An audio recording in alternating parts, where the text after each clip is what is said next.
Women of Essence, Internet Radio and TV Network.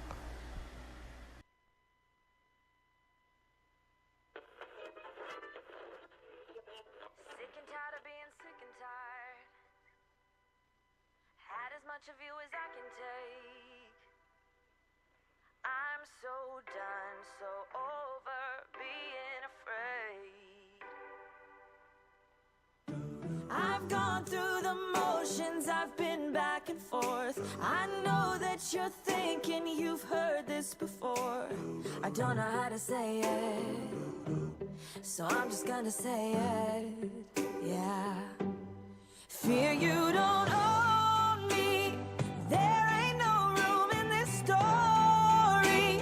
And I ain't got time for you telling me what I'm not. Like you know me. Well, guess what? I know who I am. I know I'm strong. And I am free. Got my own identity. So fear you will never be welcome here. Take a minute, let it settle in. You probably never saw it coming. Something's gotta give, so I give up you.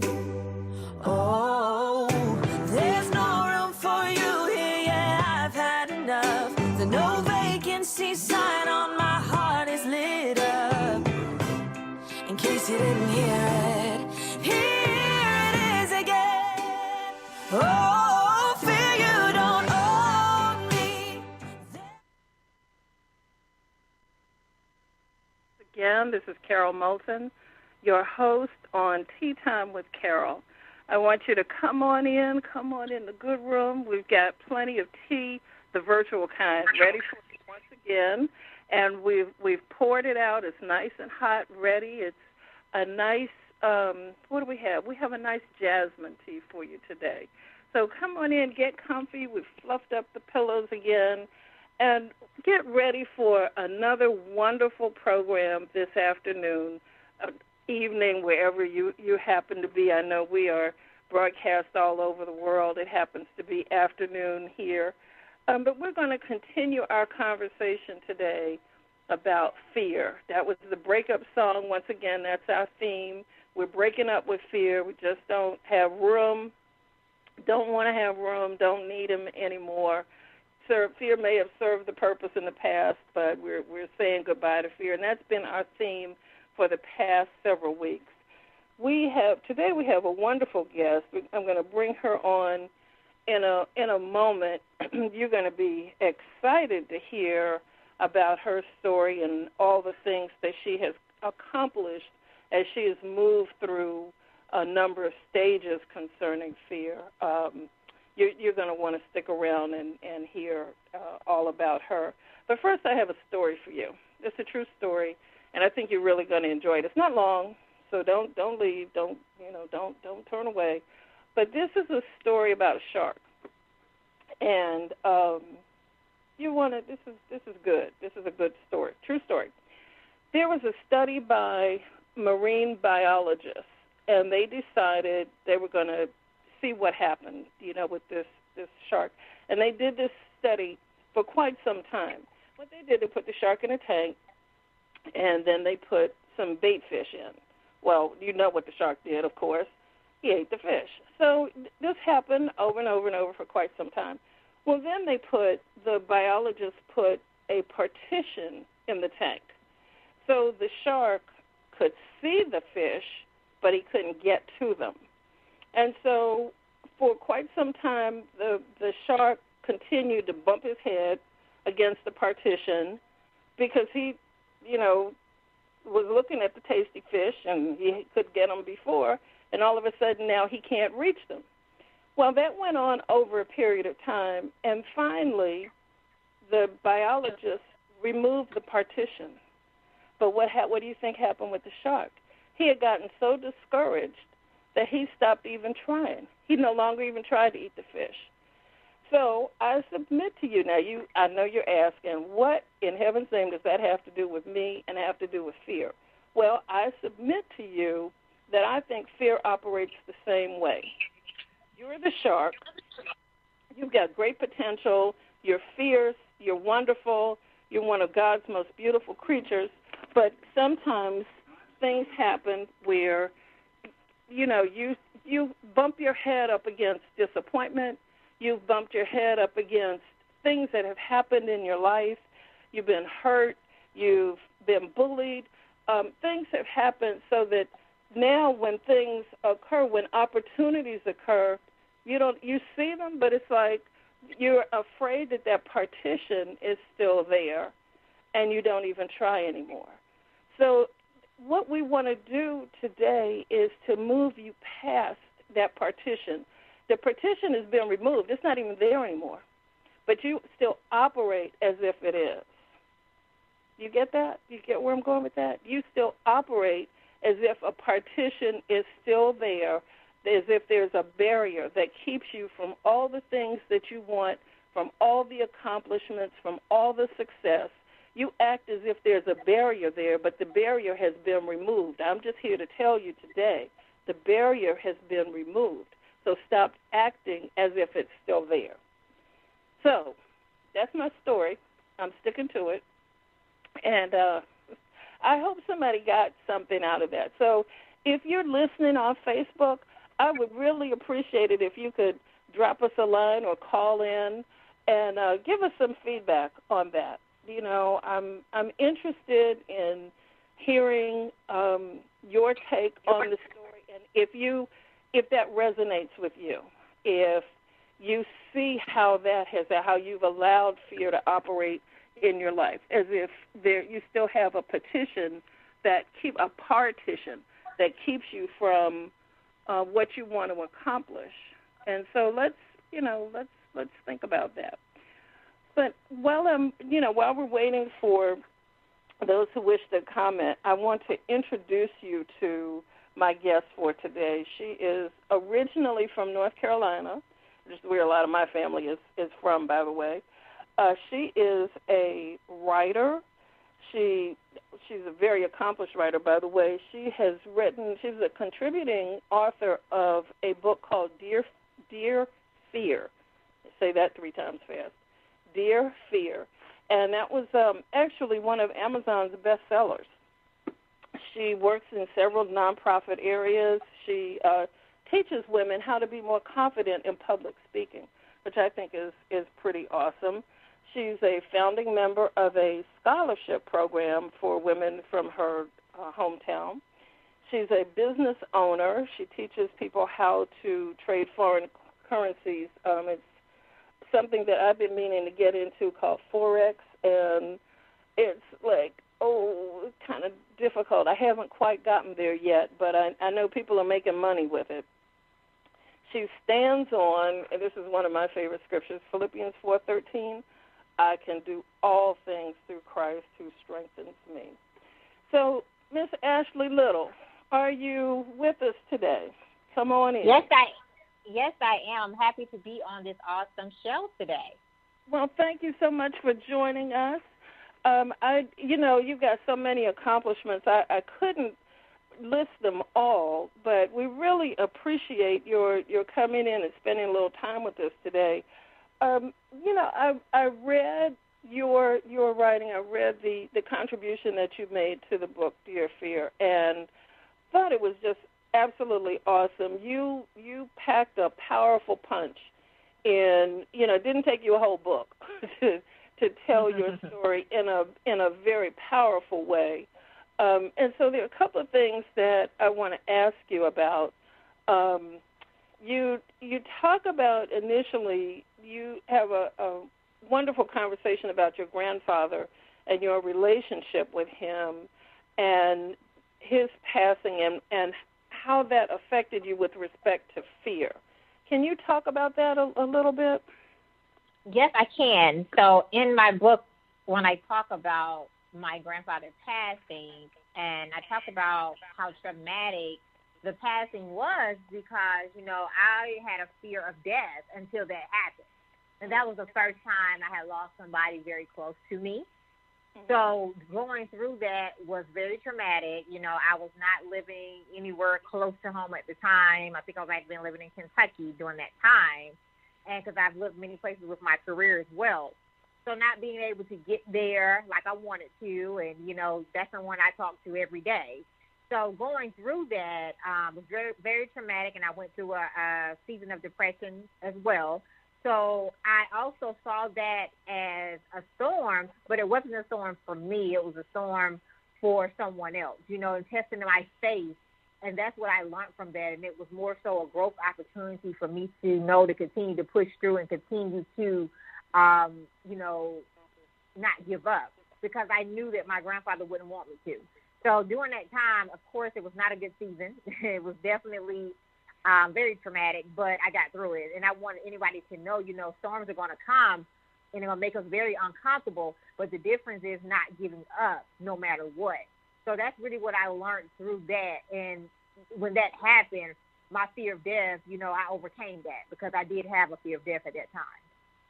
Well, thank you for that. And, you know, what I found really interesting was that you not only got over your fear of death, but it seemed to serve as an impetus for you in dealing with your father's illness. And would you talk a little bit about, you know, what happened? You described that your father, you know, came down with a serious illness. And, you know, I don't want to tell your story for you, you know, but I'm so tempted. But would you just describe a little bit about, there was a transition time between your grandfather's passing and your father becoming ill, and I saw it as, you know, this growth, that you were able to handle your father's illness very, very differently. Can you talk about that a bit? Yes. Well, I lost my grandfather in 2011, and on down the road a couple of years later, in 2016, we found out that my father had cancer. So during that time, again, I was living in another state, of course, like I said before. I move a lot with my job. We found it out. He did not tell us that he was sick, and we found out, you know, of course, when my mother took him to the doctor. During that time, I was able to handle it better because I had already went through that, but it was something that I was like, okay, I don't want to have to go through this again. I'm going to pray my way through it. Every day I pray for my father to fight this and to not to give up, you know, that, you know, he can come out of this. So I handled that one a little different because I had, like you stated, had already experienced it. I was very upset with my father at first because, you know, he didn't tell us. So during that time, that was a rough season, but I was able to grow from that, and I was able to, you know, grow closer to God. Of course, I've always had a relationship with God, but it wasn't as close as it should have been. And that season took me, it was a test of my faith to bring me closer to Him as well. Because, I prayed my way through that, through my father, you know, battling cancer, overcoming it, because I didn't want to see him in that type of state. I didn't want to have to go home and even, you know, see him sick. So all I could do was, you know, of course, pray my way through it and have faith that God would bring him through it, and He did. So I was able to transition and overcome that in a better state and be able to move forward and know that, you know, if it's meant to be, God will bring him through, and He did. So now, you know, a lot of times when we're on the other side of a season or the other side of a problem, it sounds, you know, when we're talking about it, because you're on the other side looking back, it looks, the perspective is very different from when you're in the storm. Right. So, right. So, you know, what I'm trying to do is help people who are in the middle of the storm. And do you have any words to help people who are not looking back, who don't have that perspective just yet, but they're dealing with maybe an illness, maybe, you know, some other big problem? And what do you do when, you know, fear feels like it's overtaken you and you're going down for the third time?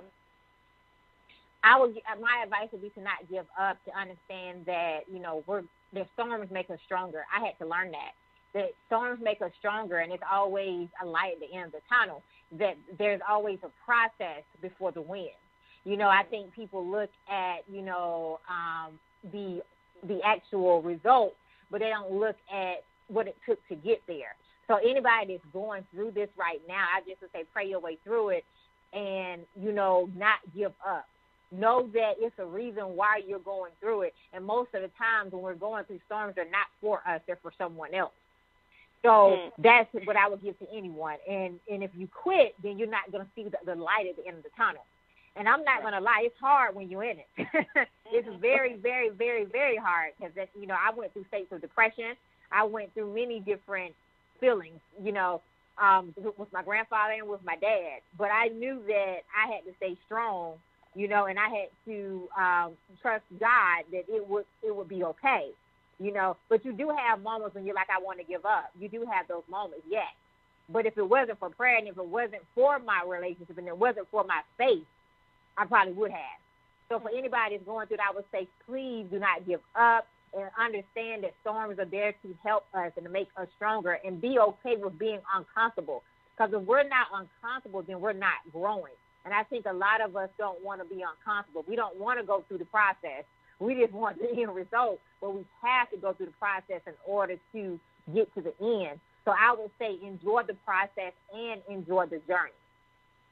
Wow. Now that, I know there's some eyes rolling in your direction right now, because I don't know if anybody enjoys pain, but I hear what you're saying, and I think what I hear you saying is, if you understand that there's a purpose in the pain, and it ain't going to last always, there is an end, and praying that God reveal whatever the purpose is for this, for the season, then that makes it a little easier to deal with, as opposed to, just woe is me, it's going to be like this forever. Right. Yeah. So, okay, that's good stuff. What else do I want to, I have so many things to ask you. Now, you're a business owner with the Forex, and,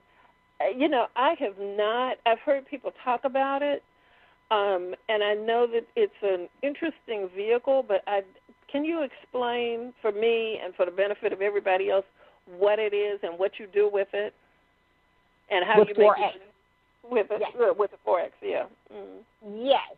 Forex is basically the foreign exchange market. Before I got into Forex, I have stocks, of course. But then when I realized that the foreign exchange market trades $5.3 trillion a day, I said, why not? Why not invest in, we trade everything. We trade crypto, Bitcoin, Litecoin. We trade all the foreign currencies. So I'm through iMarkets Live. I trade through iMarkets Live. And the process with us, what I want everyone to know with Forex is not a, get rich quick scheme. You're not going to be rich overnight. It is a skill set. So I'm always honest with people with Forex, when I speak about Forex. It's a skill set, and it takes about 90 days to really learn the skill. If you've been trading before, you might catch on before. But if not, if you're new to this, it takes about 90 days. The good thing about iMarkets Live, trading Forex through iMarkets Live, is that we have an educational platform that will teach you. We have training videos. We have actual live IML TV, and, we trade all day. I mean, the good thing about Forex is that it's open 24 hours, 5 days a week. So we teach you how to do it. You'll go through, different trainings and classes, and we have mentors and support there to help you before you actually trade live. And you also can demo before you start trading live. So that's a good thing about us, because we know a lot of people go into Forex without any education, and they lose a lot of money. Now, with Forex, you're going to lose some money, but you're going to make some too. So it's risk. It's a high risk, but we have to be able to understand that we can't let our emotions get involved when you're trading. That's the key thing to trading, is not letting your emotions get involved, knowing that you're already at a high risk and that you're going to lose some. But if you continue to push through and continue to learn the skill set, you will increase and win as much as you lose. So that's what I want everyone to know about the Forex. It's an awesome industry. I got into it because I wanted to continue to invest. And, of course, my goal is to retire myself from the corporate world. So I thought this was a great industry to be in, and I'm enjoying it thus far. Well, now, you're going to have to break it down for me, because the only thing I know about trading is trading marbles when I was a kid. You know, we would trade, you know, and maybe somebody had a cat's eye and you had a blue one or something, you know, an agate or something, and that's the only thing I know about trading is marbles. So when you talk about trading and trading foreign currency, I don't know what that means. So can you explain how that works? I take it it's not really marbles we're talking about, but it's something else, yen or something. Yeah, you're trading yen and USD. You're trading everything pretty much. So when we say trading, we trade gold, we trade crypto, Bitcoin, Litecoin, whatever you would like to trade as far as the currencies, we trade them all. The biggest thing about Forex is that with iMarkets Live is that you can trade and you can build a team as well and to build the business side. If you don't want to build the business side, you can just trade. It is a very intense skill set. We have to learn the different, the U.S. dollar, the yen, and different things that you will be trading. But it's definitely worth it. We have the platform for it. We teach you everything that you need to know to be successful in it. We also have live trainings overseas, you know, at night to help you learn what you're doing as well. So it's just something that you have to really get into it to really understand it, because it is a very intense skill set. So you really have to get in it to really look and see, you know, if this is a good fit for me. You know, of course, but I tell anyone, you know, we all should be investing. So I think it's an awesome thing to be a part of. Right. So, but this is not for people who, you know, hate risk, you know, but for people who... No, it's not. If you're very emotional and you don't like taking risks, I don't think trading will be for you, but you can give it a try. Right. You know, yes. So now, to enter a trading market, is there a high entry fee if you were interested in getting involved?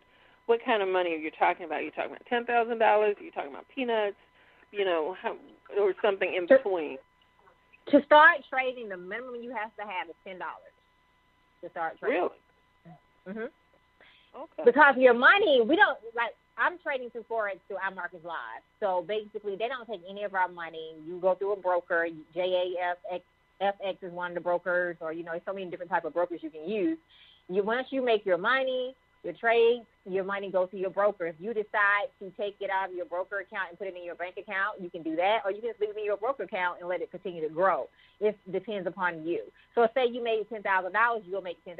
Nobody takes any of your money. That's all your money. Now, I do have a mentor that has been in about 10 months who was homeless a year ago, and she makes $100,000 a month. Now, she did not do this overnight. It took intense training and skill set, and, of course, she lost some money before a couple of times as well, but now she is that advanced where she does make $100,000 a month trading. Okay. Wow. Well, it's awesome to learn that that's even a possibility. Mm-hmm. You know, and I'm so glad to see a black woman getting involved in an area that has been closed off to us. You know, this is how other folks have made money for years. And, you know, these arenas have not always been open to everybody.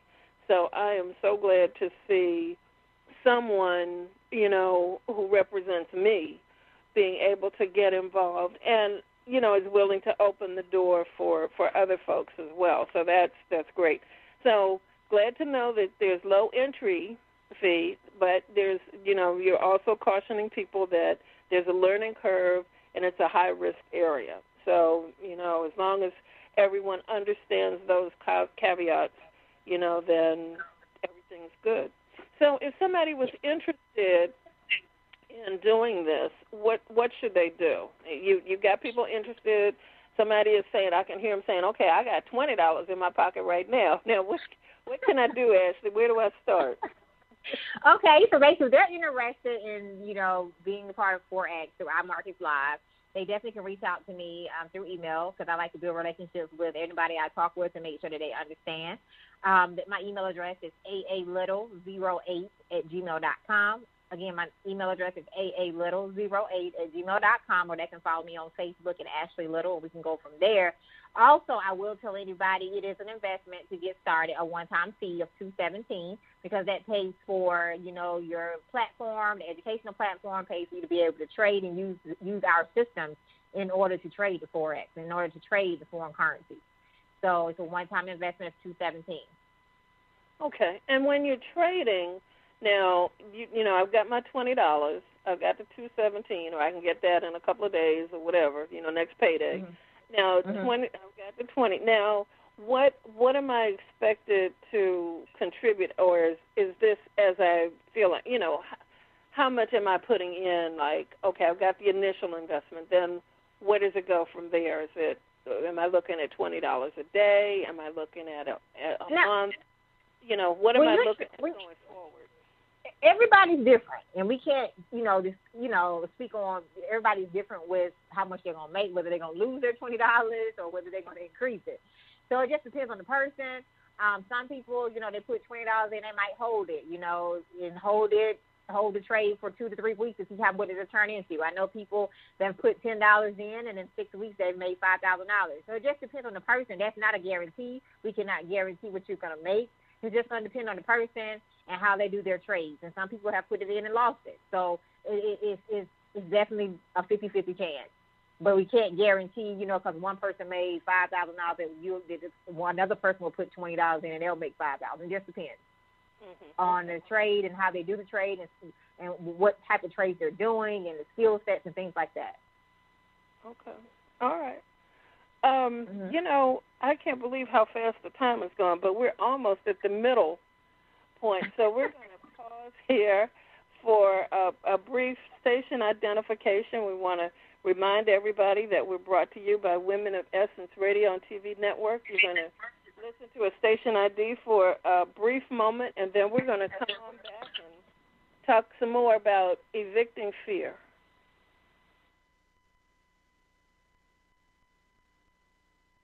No room in this story, and I ain't got time for you telling me what I'm not. Like you know me, well, guess what? I know who I am. I know I'm strong, and I am free. Got my own identity. So fear you will never be welcome here. Is there anybody out there just like me? Anybody needing fear to leave?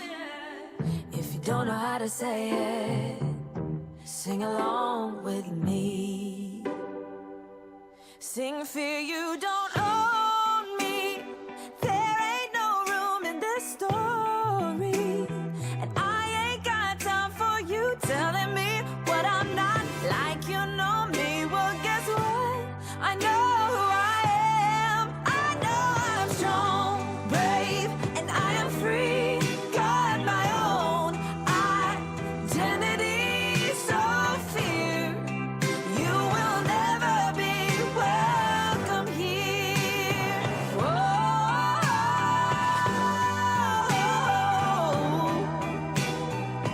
Goodbye, goodbye, fear. Whoa. You will never be welcome here. Well, come on back, and we've been talking about Forex investing, which is a subject that is very, very new to me, and I'm sure new to a lot of our listeners as well. And we've been talking about Miss Ashley Little, and her story, her journey in overcoming fear. She has written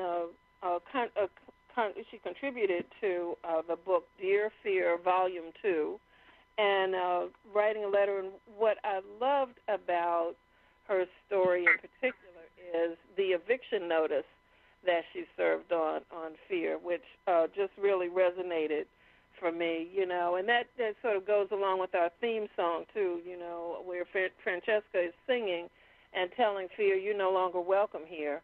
Well, Ashley did one better and said, "Here, I'm serving papers." I'm serving papers. So, Ashley, how did you come up with that, serving an eviction notice on fear? And you did it in very bold letters and all caps, so I want to tell our listeners, too. I came up with that because writing that letter, really just writing my story, Dear Fear, You Can't Have My Power, was definitely a healing process and relief. So that's basically, for anybody who's reading it, I was just telling fear, you are no longer here. You are no longer welcome here. You have tried to distract me from my destiny, but you did not win. I overcame it, and I pushed through. So I spoke about little different things that fear had tried to do, the different attacks in my family, in my career, in my relationships, in my friendships. So I just spoke about those things, and I wanted fear to know that you're no longer welcome here. Regardless of what type of challenges also may come my way, I will win. Absolutely. Well, that's awesome, and, sort of a different spin on it, because I think a lot of times we think of fear as something that we're subject to, that it's some, big, powerful thing that we can't speak to directly. We're just subject to the whims. And, it was encouraging to see you take back your power and not only speak to fear, but tell fear, you got to go. Papers are served, you're evicted. You're no longer welcome here. You got to leave. No room for you here. So that was wonderful. That was really, really wonderful. Now, another thing, you got so many things going on in your life. It was hard to narrow down the things that I wanted to ask you about.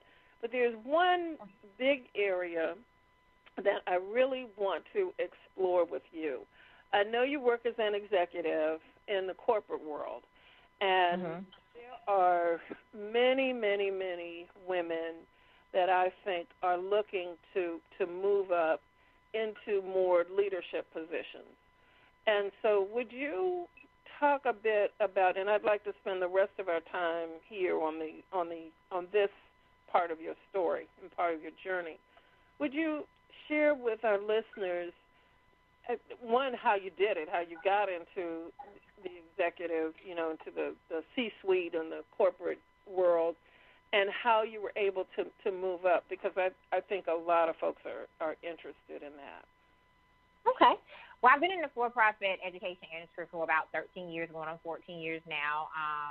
Started out when I was in Virginia as a high school admission supervisor. Then I, worked my way up, by, just making sure that in each position that I served, that I overcame every obstacle, that I exceeded goals that were needed to do. I was more than likely with all my positions, I was always sent to fix a school or to grow a school or to get a school back on track.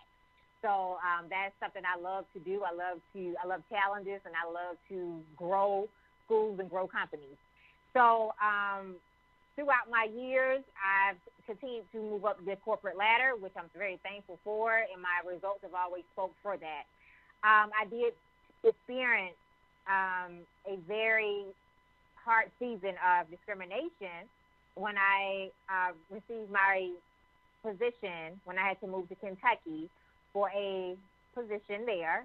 And when I walked into the room, when I started with that company, I noticed I was the only black female in corporate.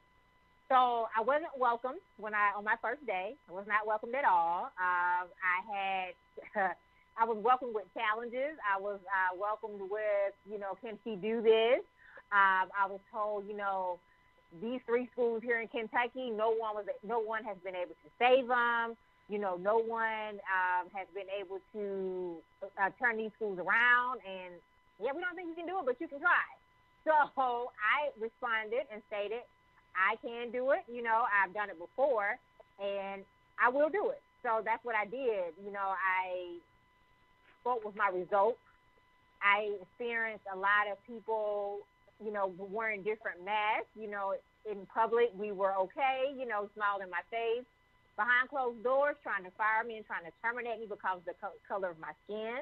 Also because I was a black female and because I was a young black female. So I experienced a lot of challenges and a lot of a pushback not because of my work, but because of the color of my skin. So during those times, they were very, very challenging for me. Very challenging seasons. But what I learned was, if God puts you somewhere, they can't move you. And I wrote about that in my story. I realized that no matter what happens to me, that God put me here, so I'm not going to be moved. So I had to push through and ignore the distractions that were coming up against me. And so I chose to remain silent and just speak with my results.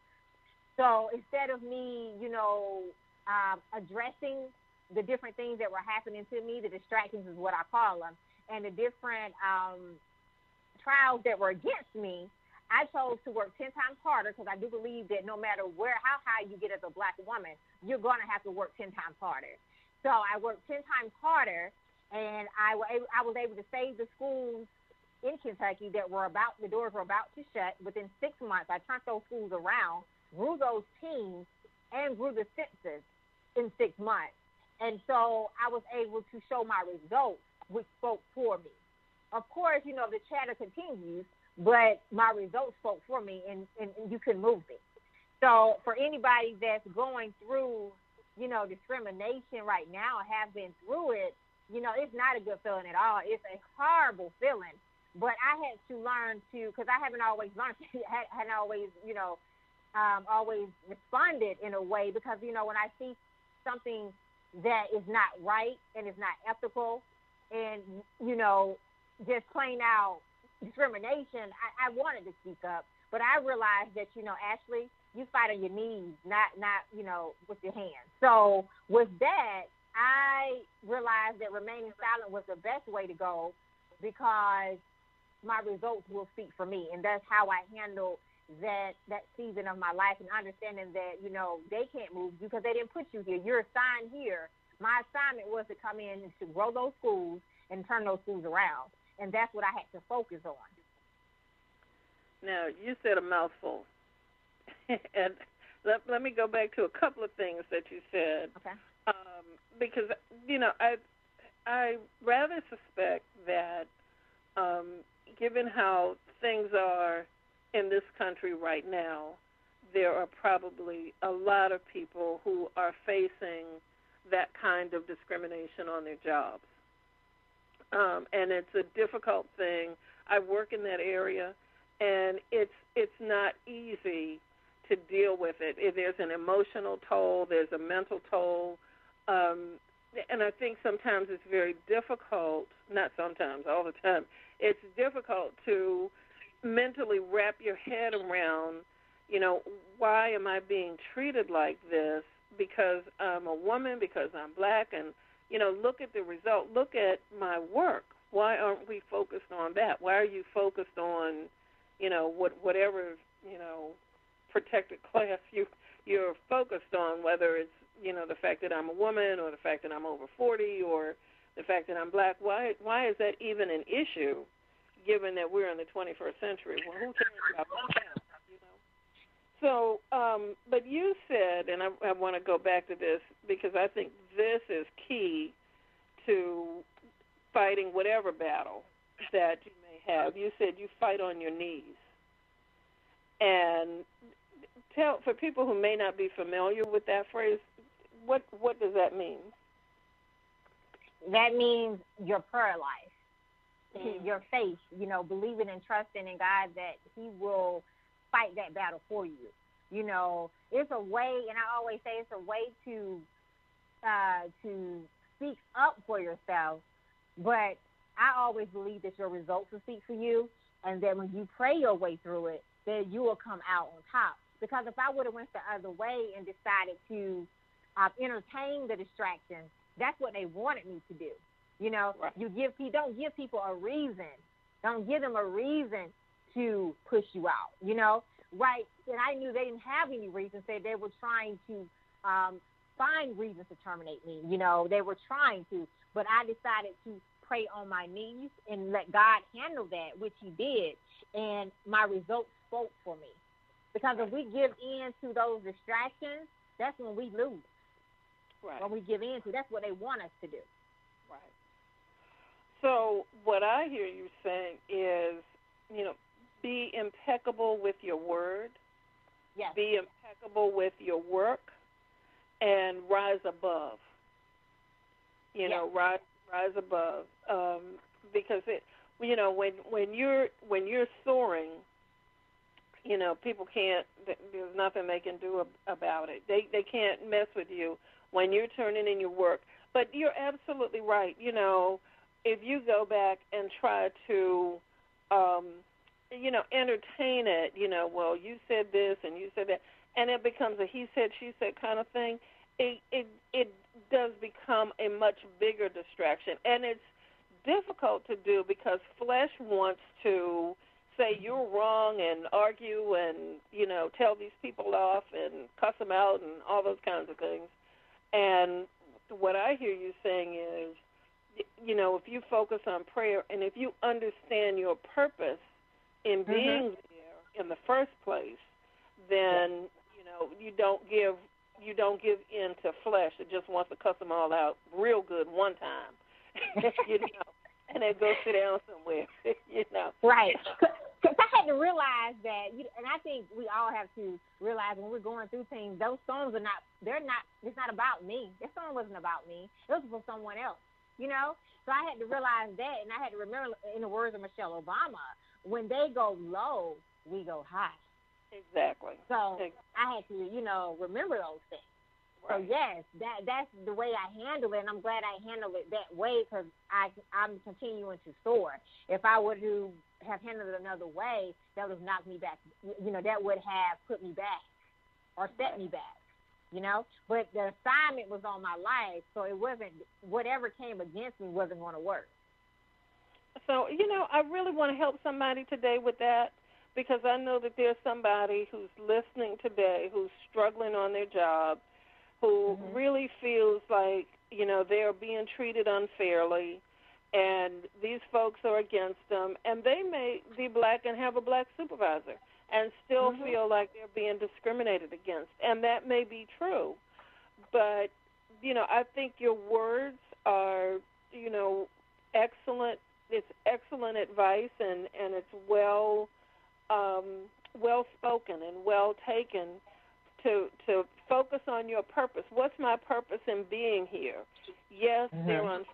Yes, they're mean. Yes, you know, they're not treating you fairly. But why are you there? And if you look at, you know, all the children that you were able to help in Kentucky by turning that school around, you know, if you look at, you know, the outcome of what you were able to do by not giving in to flesh, you know, so I just want to encourage somebody today to not focus on the flesh part of it and wanting to really cuss them out, but, you know, really stay focused on your purpose and being whatever that job is, whatever it is.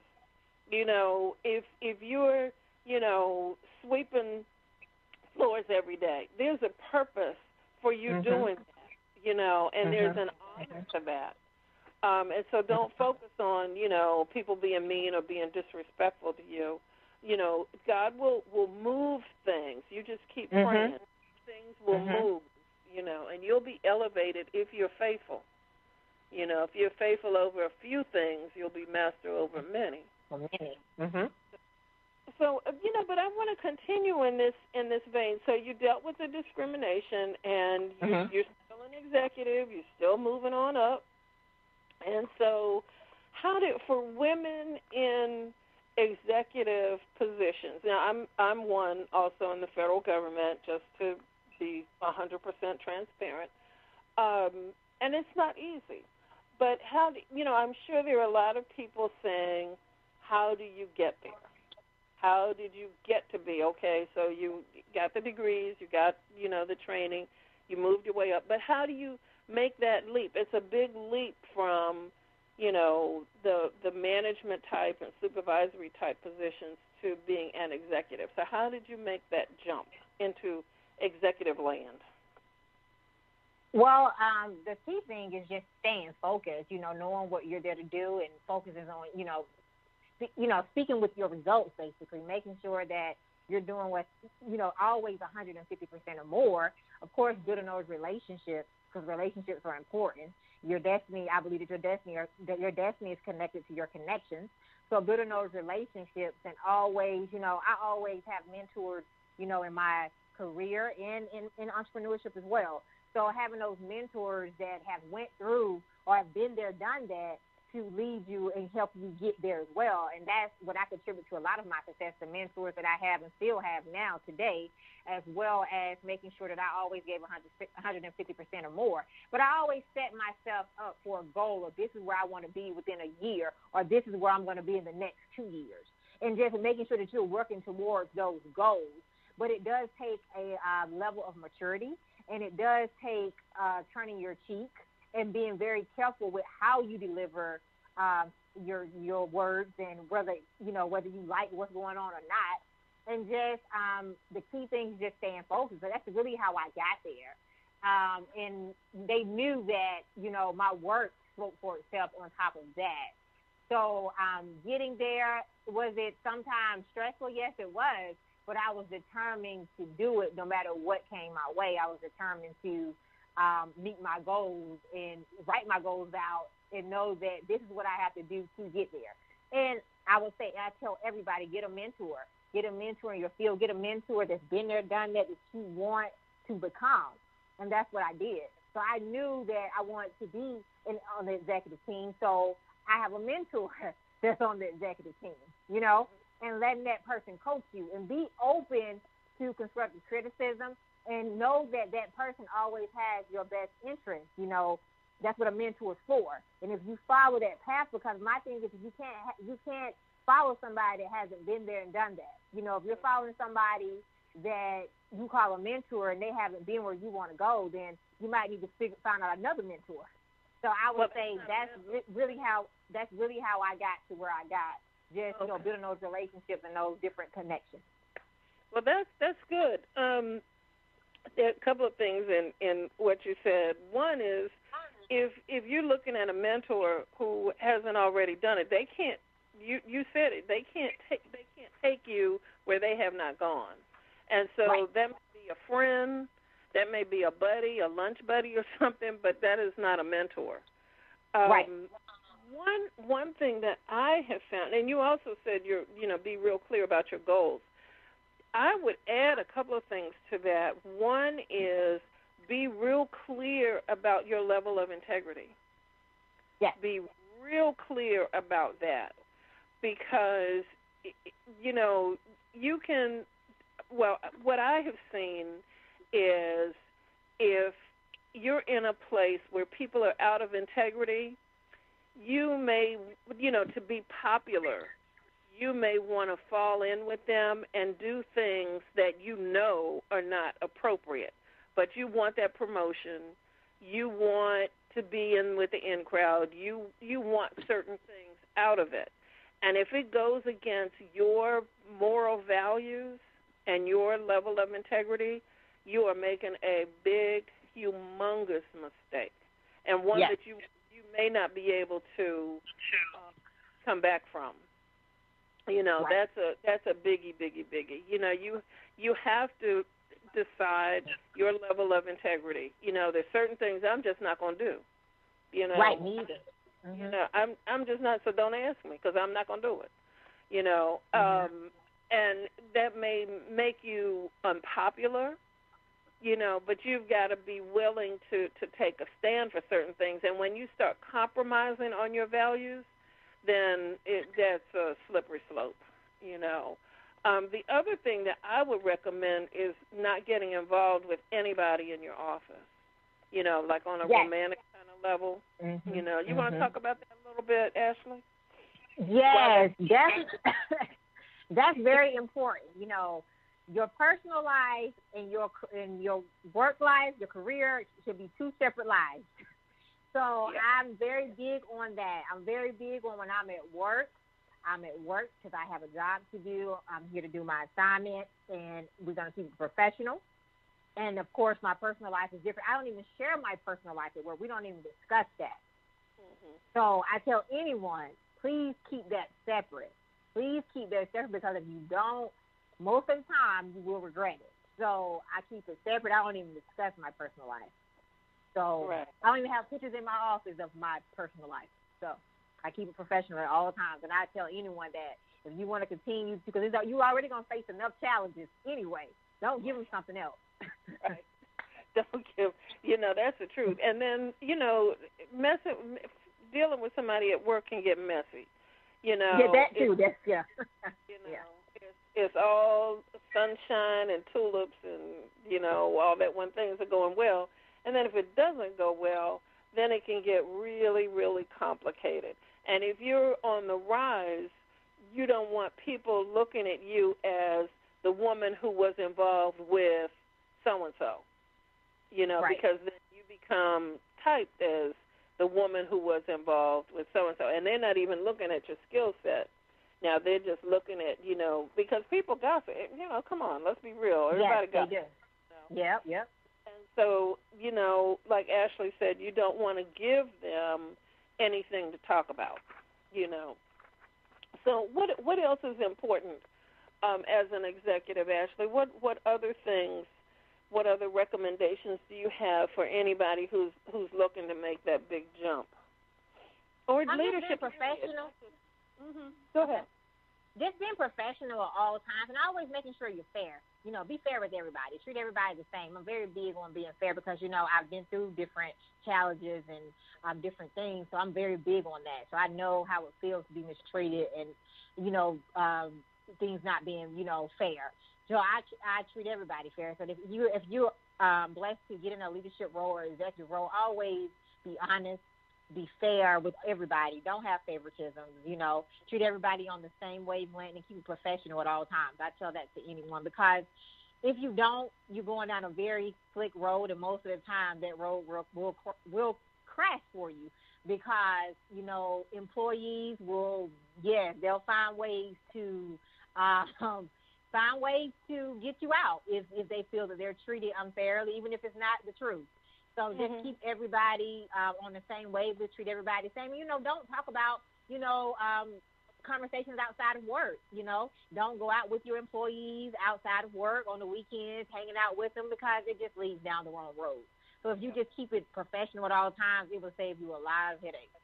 Right. Yeah.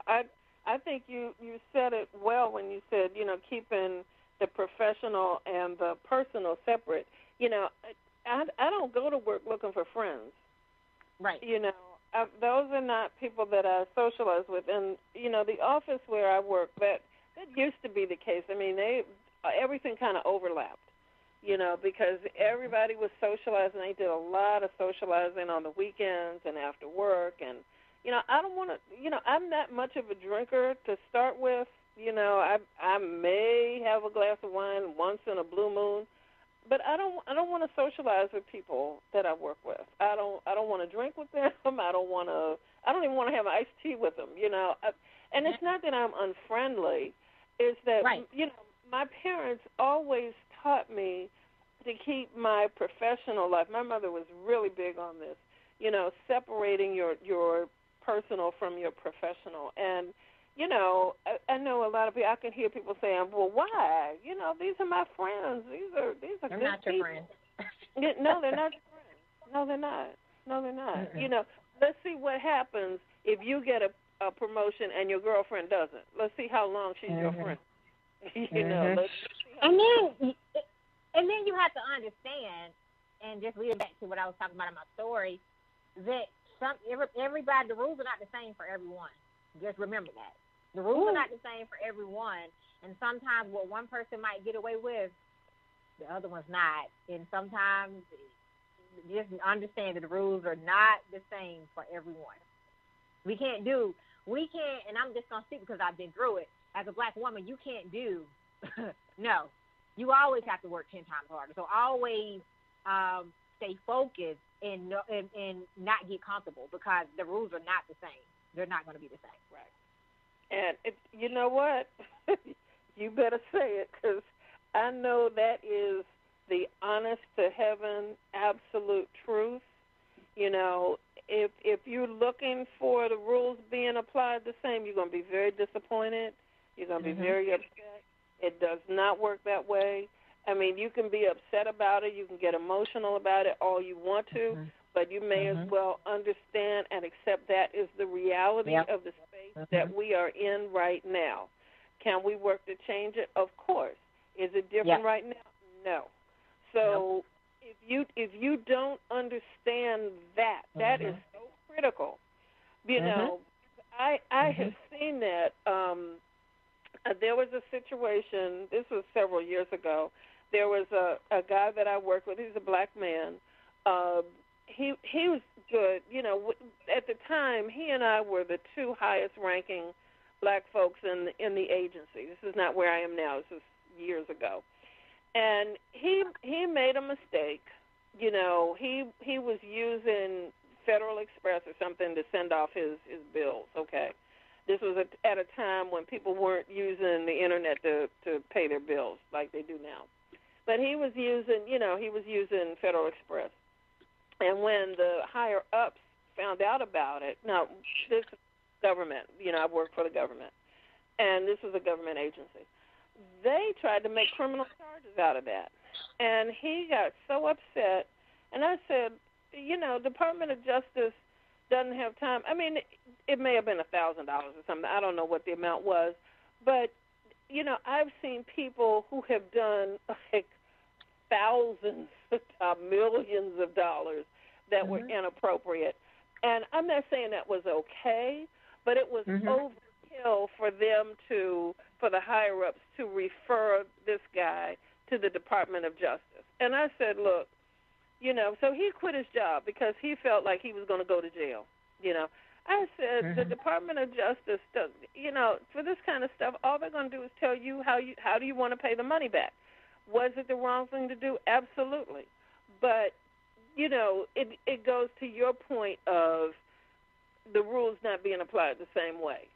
They took a relatively minor indiscretion, and they're going to, you know, and the three highest people in the agency, the general counsel and two high up people, hand-carried this thing over to the Department of Justice and said, you know, we want criminal charges against this guy, against this black guy.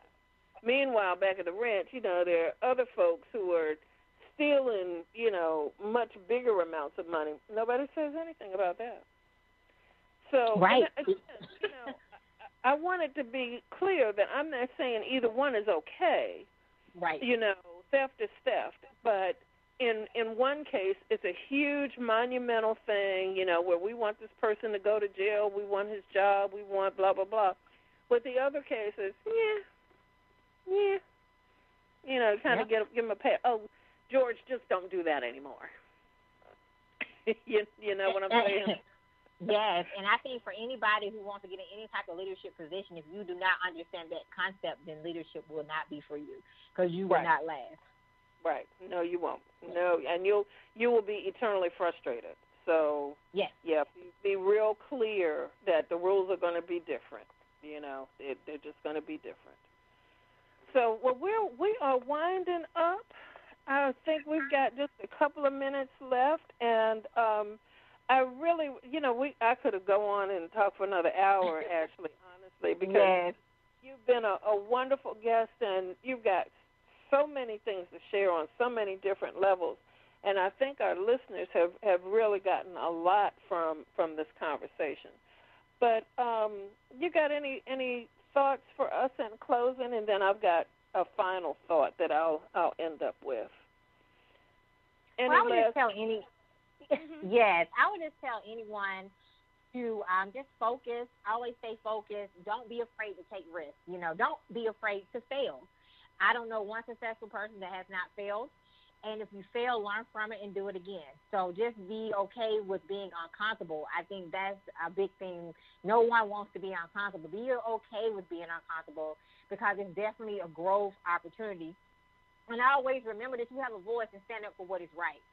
And don't let they stop you, because people are going to talk about you when you're doing good, and they're going to talk about when you're doing bad. So you just have to ignore the chatter and just stay focused, and always remember that your destiny is tied to your connection. So just be mindful of your surroundings, and always know that you have to work 10 times harder and let your results speak for you. Mm-hmm. That's the biggest thing I would say to anyone, and know that our storms come to develop us into the person that we are today. And if we, if I know, like you stated before, Carol, that nobody wants to go through pain, but we have to. You know, I don't like to go through pain either, but it took me a while to learn that I have to go through the pain in order to receive the blessings on the other side. You know, so just remembering that helps me every day to continue to grow and continue to overcome many different challenges that we're going to face. Good. And Ashley, I just want to thank you so much. And, you know, I've got a final thought for our listeners today, too. When depression or compulsive eating or despair or discouragement or resentment threaten to take you over, try this as an alternative. Try picturing that thing that you're dealing with as something that's really desperate. It's a desperate little force. It's not a big deal. It's a small, little, vulnerable and desperate force that's trying to keep you from God's grace and mercy that's already in your life. Try thinking about it that way. It's desperate, it's vulnerable. And then you can speak to it, and you can serve that eviction notice. And you can say out loud, I'm God's. I belong to God. I'm baptized, and there is nothing and no one who can tell me who I am. So just try that, and let's see how that works out for you. Let's see if things don't start to turn around and things start to open up for you, because just remember, everything you want is on the other side of fear. So with that, my beloveds, we're going to say goodbye for now until next time from Women of Essence Radio and Television Network. Thank you for listening, and we'll see you next week, next Saturday at 4 Eastern. Take care. Bye-bye.